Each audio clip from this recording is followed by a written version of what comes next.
Dad, I asked John, I said, a lot of people, a common criticism of your offseason would be that you haven't accomplished your main objectives. You haven't extended Debo. You haven't traded Jimmy.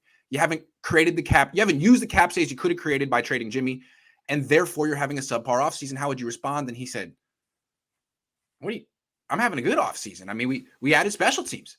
And that was our goal. We're right on plan. What did you think of what he said to that? I thought that was a perfect example of bullshit. Am I allowed to say that? Yeah, you're allowed to say that. You absolutely are. He was spinning. I mean, we could go over how the team actually is not as good as the team that finished last season. And he's sitting there with a straight face and telling you, I'm satisfied. We did a good job. Iggy,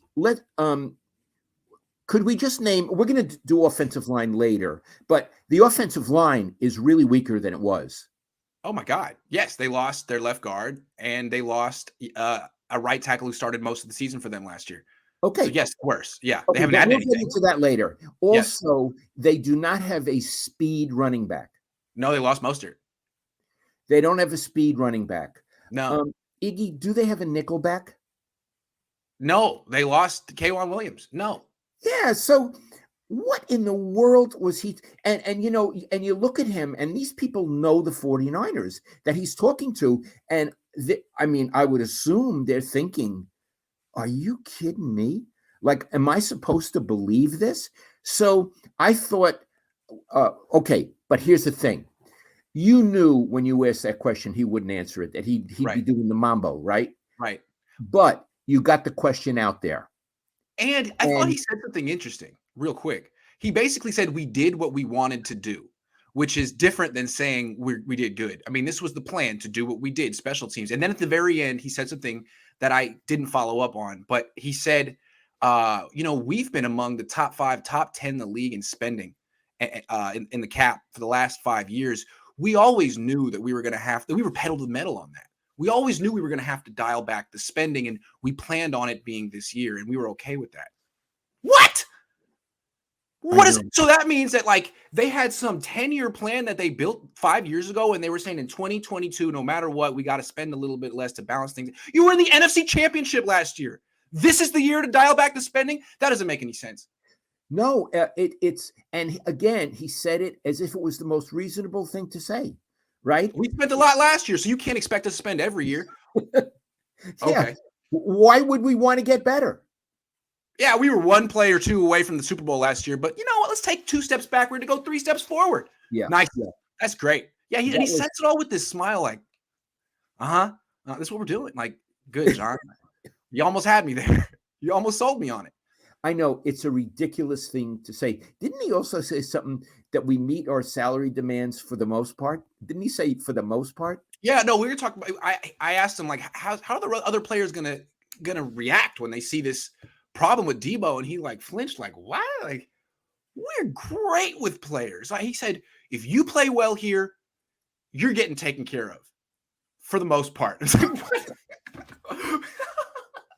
You went to Stanford. Like, you don't understand the comedy and what you just said for the most part. Oh, well, I guess meaning the rest of the sentence isn't true.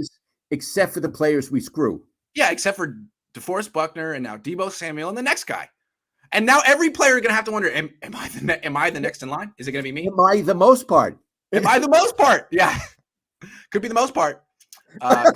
Lowell, do you think you can make Grant blush?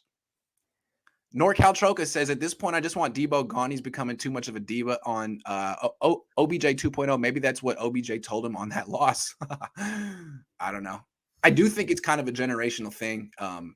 He's acting like a young NBA star. The Niners are acting like it's 2005, and there's a clash of ideologies. Debo saying, I'm in control right now.